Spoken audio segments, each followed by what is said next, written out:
Hello students, आज है दिनांक 4 अप्रैल 2022। आज था आपका क्लास 10th का यूपी बोर्ड का 2022 का विज्ञान का पेपर। उम्मीद है आपका पेपर अच्छा हुआ होगा। तो जिनका कोड 824 BL है वो अपना सॉल्यूशन चेक कर लीजिए।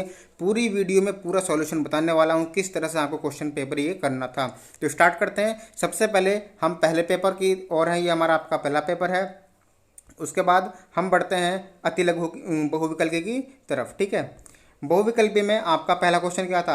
अवतल दर्पण के फोकस पर रखी वस्तु का प्रतिबिंब बनता है। कहाँ बनता है? इसका राइट आंसर था दर्पण के पीछे। यह आपका राइट आंसर है। अवतल दर्पण के फोकस पर रखी वस्तु का प्रतिबिंब दर्पण के पीछे बनता है।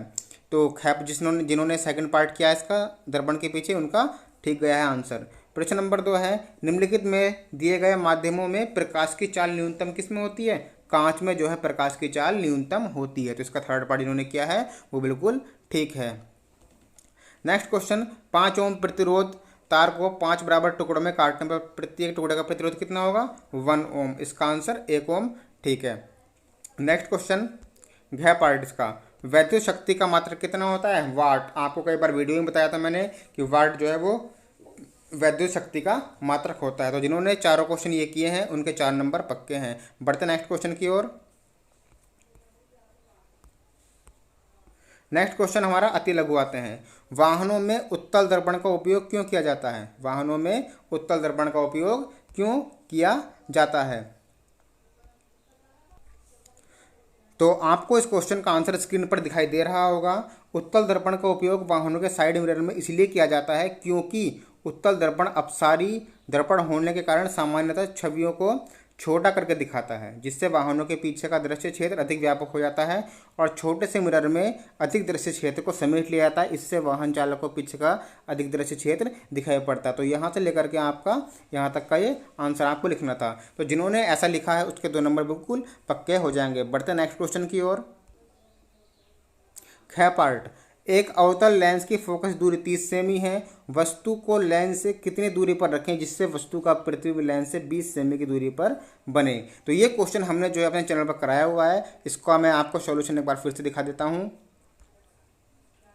सबसे पहले इसमें आपको लिखना है लेंस सूत्र 1/f। ठीक है, फोकस दूरी दी हुई है 30 सेमी, माइनस में v भी आपको 30 सेमी वो 20 सेमी माइनस में करना है। लेंस सूत्र लगा देंगे 1/f बराबर 1/v माइनस 1/u, और उसकी सहायता से आपको ये सूत्र लगाकर कर देना है और इससे आपका आंसर आ जाएगा u बराबर -60। तो आप लिख दोगे वस्तु अवतल लेंस से 60 सेंटीमीटर की दूरी पर रखी जाएगी। तो इस तरह से आपको ये क्वेश्चन करना था। हम बढ़ते नेक्स्ट क्वेश्चन की ओर।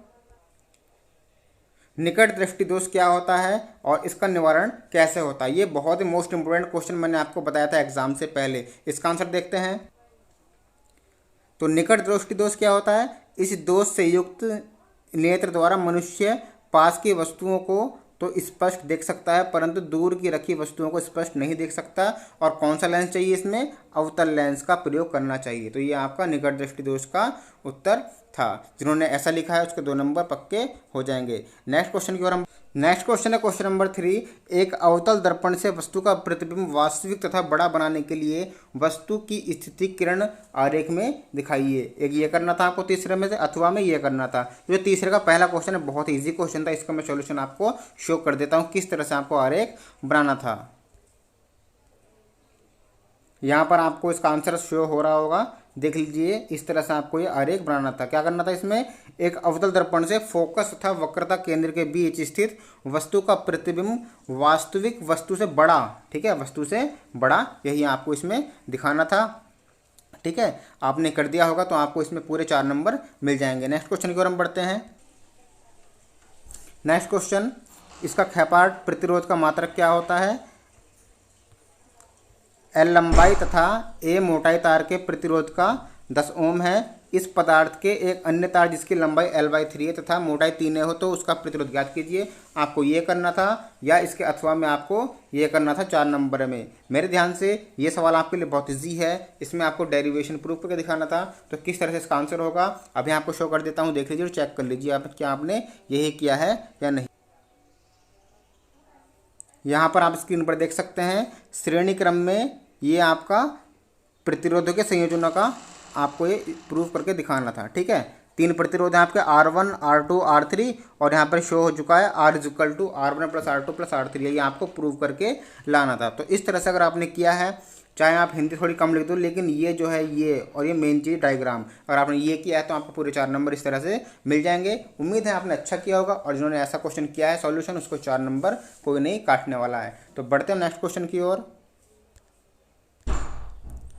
अगला क्वेश्चन है प्रश्न नंबर 4, नामांकित आरेख बनाकर वैद्युत जनित्र का सिद्धांत तथा कार्यविधि समझाइए, अथवा में आपको यह करना था। तो उम्मीद है आपने सभी ने ये क्वेश्चन किया होगा चौथे का पहला, क्योंकि कई बार हमने इंपोर्टेंट बताया इसको और कहा था कि 7 नंबर का ही आएगा। 3 क्वेश्चन थे, विद्युत मोटर ये और दिष्ट धारा। तो वैद्युत जनित्र आ गया है, आपके बधाई और आपको अच्छे नंबर 7 मिले होंगे। इसका सॉल्यूशन मैं आपको अभी शो कर देता हूँ। अगर आपने ऐसा किया है तो आपको पूरे नंबर मिलेंगे। ये देखिए, मैंने आपसे कहा भी था कि इंपॉर्टेंट क्वेश्चन है, बोर्ड में कितनी बार आया हुआ है। विद्युत धारा जनित्र किस सिद्धांत पर कार्य करता है और इसकी कार्यविधि समझाइए नामांकित चित्र द्वारा। तो आपको क्या करना था, आपको सबसे पहले इसका सिद्धांत लिखना था, ठीक है। अगर आप चाहते तो परिभाषा भी लिख सकते थे। और सिद्धांत आपका यह है, जब किसी बंद कुंडली को किसी शक्तिशाली चुंबक क्षेत्र में तेजी से घुमाया जाता है तो उसमें से होकर गुजरने वाली चुंबकीय बल रेखाओं की संख्या में लगातार परिवर्तन होता रहता है। इस तरह से आपको इसका ये लिखना था और इसका डायग्राम आपको मेन चीज़ थी, डायग्राम, ठीक है। डायग्राम आपको ये बनाना था, ठीक है, ये ठीक है। इस तरह से आपको डायग्राम बनाना था। यहाँ पर आर्मेचर कुंडली, चुंबक क्षेत्र, चुंबक सब लिखना था और कार्यविधि आपको ये लिखनी थी, माना आर्मेचर कुंडली ये, ठीक है। इस तरह से अगर आपने किया तो आपके 7 नंबर कोई नहीं काटने वाला है, पूरे 7 नंबर आपको मिलेंगे। तो यहाँ पर हमारा फिजिक्स का पार्ट एंड होता है। बढ़ते हैं केमिस्ट्री की तरफ। खंड ख में, खंड ख में आपके बहुविकल्प स्टार्ट होते हैं। पहले प्रोपेनल है तो प्रोपेनल का सूत्र होता है C3H6O। जिन्होंने सेकंड आंसर किया है वो राइट आंसर, उसको 1 नंबर पूरा मिलेगा। धातु है, इनमें से धातु क्या है, Li, लिथियम जो है वो एक धातु है। B, Si और C धातु नहीं है। गै पार्ट, ठंडे डॉट डॉट ठंडे तनु अम्ल से हाइड्रोजन गैस कौन बनाता है, जिंक जो है वो ठंडे तनु अम्ल से हाइड्रोजन गैस बनाता है, बाकी ये सब नहीं बनाते। तो इसका जिंक आंसर ठीक है। बढ़ते हैं नेक्स्ट क्वेश्चन की ओर। नेक्स्ट क्वेश्चन है, बेकिंग सोडा बनाने की विधि तथा गुणधर्म लिखिए। छठे का क्या है, तो इसका राइट आंसर मैं आपको दिखा देता हूँ। सबसे पहले आपको इसमें रासायनिक समीकरण लिखनी थी, तो इसका आंसर शो करता हूँ आपके लिए। तो बेकिंग सोडा बनाने की विधि आपकी यहाँ पर है, खाने का सोडा या बेकिंग सोडा बनाने की विधि, ठीक है। इसमें क्या करना है आपको, NaCl plus H2O plus CO2 plus NH3 और ये अमोनियम क्लोराइड बनेगा और सोडियम हाइड्रोजन कार्बोनेट बनेगा, मतलब खाने का सोडा, मतलब बेकिंग सोडा, ठीक है। इसमें आपको ये करना था। और गुणधर्म इसका प्रतिअम्ल औषधि बनाने में, इस तरह से आपको इसका आंसर लिखना था। नेक्स्ट क्वेश्चन की ओर हम बढ़ते हैं। पीएच मान से आप क्या समझते हैं, शुद्ध जल में हाइड्रोजन आयनों का सांद्रण क्या होता है, ठीक है। इसका आंसर मैं आपको शो करता हूं। तो पीएच की परिभाषा आप स्क्रीन पर देख सकते हैं। किसी विलयन का पीएच मान विलयन में उपस्थित हाइड्रोजन आयनों के सांद्रण अर्थात H+ का ऋणात्मक लघुगणक होता है, ठीक है। और आपको ये समीकरण लिख देना था। तो अगर आपने ये किया है तो आपको पूरे नंबर मिलेंगे। बढ़ते हैं नेक्स्ट क्वेश्चन की ओर। नेक्स्ट है गै, आधुनिक आवर्त नियम लिखिए तथा इस आवर्त सारणी की 2 विशेषताएं भी लिखिए। मोस्ट इंपोर्टेंट क्वेश्चन मैंने आपके लिए बताया था, 2 नंबर का यही आया है। ज़्यादातर जो बताया था 60-70% वही क्वेश्चन आपके एग्जाम में रखे हुए हैं। इसलिए कहता हूँ चैनल के वीडियो को ध्यान से देख लीजिए। अगर आपने देखी होंगी तो आप इसमें अच्छा नंबर लेकर आओगे। तो इसका आंसर मैं आपको शो कर देता हूँ। आधुनिक आवर्त नियम और इस आवर्त सारणी की 2 विशेषताएं भी शो कर देता हूँ। तो आधुनिक आवर्त नियम ये है, तत्वों के भौतिक और रासायनिक गुणधर्म उनके परमाणु क्रमांकों के आवर्ती फलन होते हैं। सिर्फ आपको एक लाइन लिखनी थी आधुनिक आवर्त नियम में, बहुत इजी क्वेश्चन था। और इसमें आगे पूछा गया था कि आवर्त सारणी की 2 विशेषताएं भी लिखिए। आवर्त सारणी ये है, आवर्त सारणी की विशेषताएं क्या है, आवर्त सारणी में तत्वों को 18 ऊर्ध्व स्तंभों जिन्हें समूह कहते हैं, तो 7 क्षैतिज पंक्ति जिन्हें आवर्त कहते हैं, ये लिखना था।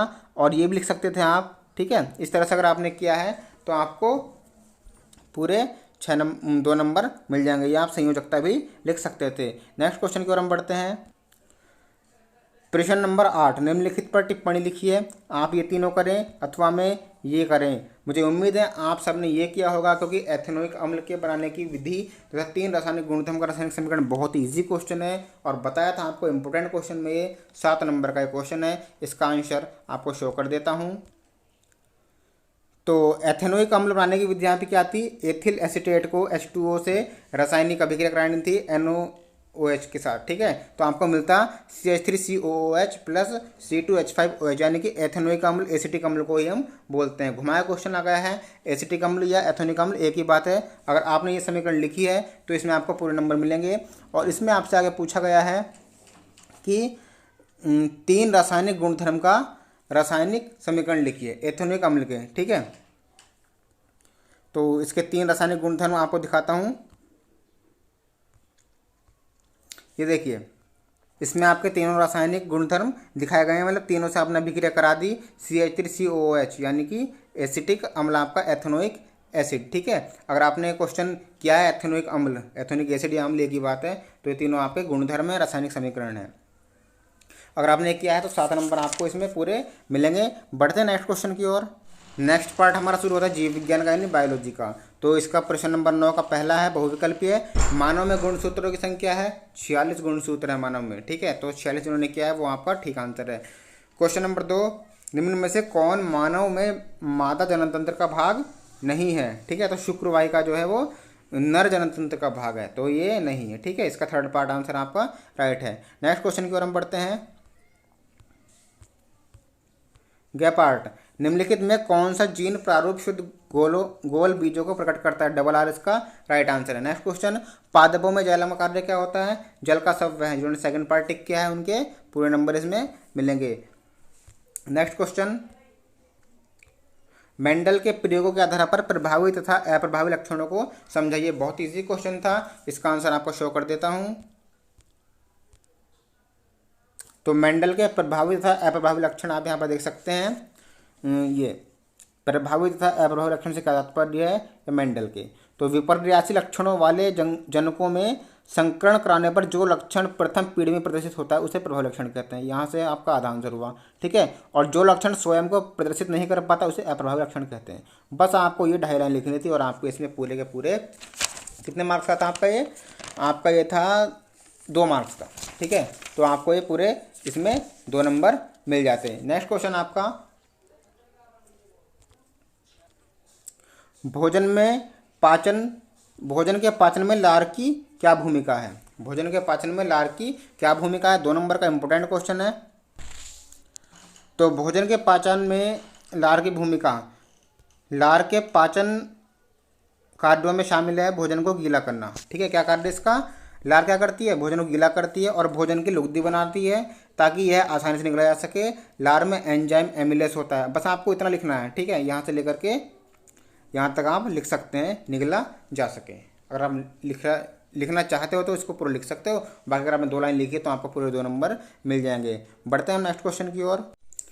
नेक्स्ट क्वेश्चन इसका गैप पार्ट, पौधों में वातरंध्रों की उपयोगिता का उल्लेख कीजिए। बहुत ही इंपॉर्टेंट क्वेश्चन है, आपसे मैंने कहा था एग्जाम के लिए इंपॉर्टेंट है, आपने याद कर लिया होगा। इसका आंसर मैं आपको शो कर देता हूँ। इसमें आपको लिखना था पौधों में वातरंध्रों की उपयोगिता। पौधों के काष्ठीय भागों जैसे पुराना तना, जड़ आदि पर वातरंध्र पाए जाते हैं। इसका निर्माण स्पंजी मृदुतक कोशिकाओं से होता है। इनके द्वारा पौधों के काष्ठीय भागों में गैसों का विनिमय तथा सूक्ष्म मात्रा में वाष्पोत्सर्जन होता है। बस इतना सा आपको इसमें क्वेश्चन में आंसर लिखना था और आपके पूरे 2 नंबर पक्के थे। हम बढ़ते हैं अब नेक्स्ट क्वेश्चन की ओर, जो आपके स्टार्ट होते हैं लघु उत्तरी 4 नंबर के। नेक्स्ट है क्वेश्चन नंबर 11, समजात तथा समरूप अंगों को उदाहरण देकर समझाइए और पौधों में जल का परिवहन किसके द्वारा होता है। तो बहुत इजी क्वेश्चन है, पौधों में जल का परिवहन किसके द्वारा होता है, इसकी क्रियाविधि को समझाइए। तो पौधों में जल तथा खनिज पदार्थों का परिवहन जाइलम द्वारा होता है, ठीक है। मोस्ट इंपोर्टेंट क्वेश्चन था, आपके बहुविकल्प में भी पूछा गया है, जाइलम द्वारा होता है। और इसको आपको इस तरह से लिख देना था, इसकी क्रियाविधि आपको ये लिख देनी थी, ठीक है। अगर आपने ये सब किया है तो आपको इसमें पूरे के पूरे 4 नंबर मिल जाएंगे। नेक्स्ट क्वेश्चन की ओर हम बढ़ते हैं। नेक्स्ट क्वेश्चन, हृदय क्या है, संक्षेप में स्पष्ट कीजिए, या यह एक पंप के रूप में कार्य करता है। तो आपको इसमें चित्र बनाना था, चाहे पूछा हो ना पूछा हो, चित्र बनाते तो आप अच्छे नंबर मिलते हैं। या अगर आप चित्र बनाने से बचते हैं, आपको चित्र बनाना नहीं आता है, हृदय का चित्र काफ़ी बच्चे नहीं बना पाते हैं, तो सेकंड क्वेश्चन बहुत ईजी था, ठीक है। परिवार नियोजन की स्थायी विधियाँ कौन सी होती हैं, किन्हीं 2 पर संक्षिप्त टिप्पणी लिखिए। 4 नंबर का क्वेश्चन था। इसका आंसर मैं आपको शो कर देता हूँ कि कौन कौन सी परिवार नियोजन की विधियाँ हैं। आप यहाँ पर देख सकते हैं क्वेश्चन आपसे मैंने कहा था इंपॉर्टेंट क्वेश्चन है, कितनी बार एग्जाम में आया हुआ है। 9, 10, 12, 13, 14, 16, 16, 19, 20, 20, 11, 13, इतनी बार एग्जाम में आया हुआ है। आपसे कहा था इंपॉर्टेंट क्वेश्चन है। तो कौन सा क्वेश्चन इसमें आपकी बार आया है, यहाँ पर आप देख सकते हैं परिवार नियोजन की स्थायी विधियाँ कौन सी होती हैं। ठीक है, पर ये परिवार नियोजन की स्थायी विधियाँ कौन कौन सी हैं, किन्हीं दो पर संक्षिप्त टिप्पणी लिखिए। तो आप कोई से भी दो लिख देते। परिवार नियोजन की स्थायी विधियाँ, ये देखिए अवरोधक विधि है, ठीक है, और यहाँ पर रासायनिक विधि, पुरुष का ऑपरेशन वैसेक्टोमी, महिलाओं का ऑपरेशन या ट्यूबेक्टोमी, इनमें से आप कोई सा भी लिख देते और आपको पूरे 4 नंबर मिल जाते। ठीक है, इस तरह से आपको ये करना था। नेक्स्ट क्वेश्चन की ओर हम बढ़ते हैं। लास्ट है, जैव विकास की मूलभूत संकल्पना का उल्लेख कीजिए या मानव पाचन तंत्र का नामांकित चित्र बनाइए। पाचन क्रिया का वर्णन कीजिए। उम्मीद है आपने सेकंड पार्ट किया होगा, या फर्स्ट किया तो भी कोई बात नहीं है। सेकंड मैंने आपसे कहा था इंपॉर्टेंट है और हर बार एग्जाम में आता है ये, लगभग दूसरे साल। तो इसमें आपको चित्र बनाना था। चित्र अगर आपने बनाया तो आपको अच्छे नंबर मिलेंगे। इसका सॉल्यूशन मैं आपको शो कर देता हूँ किस तरह से आपको चित्र बनाना था। ये देखिए इंपॉर्टेंट क्वेश्चन में मैंने बताया था मनुष्य के पाचन तंत्र या आहार नाल का नामांकित चित्र बनाइए। ठीक है, पहले मनुष्य की आहार नाल या पाचन तंत्र एक ही बात है। इसमें आपको ये लिखना था पहले इसके जो पॉइंट्स हैं, और उसके बाद आपको ये चित्र बना देना था। ठीक है, यहाँ पर नामांकित आमाशय वगैरह सब डिस्कस करना था, एक्सप्लेन करना था, क्योंकि 7 नंबर का क्वेश्चन है। छोटी आंत बड़ी आंत सबको आपको लिखना था और चित्र आपको बना देना था। इस तरह से अगर आपने पेपर किया तो आपको पूरे 70 में 70 नंबर पाओगे। मिलते हैं नेक्स्ट वीडियो में। Thank you.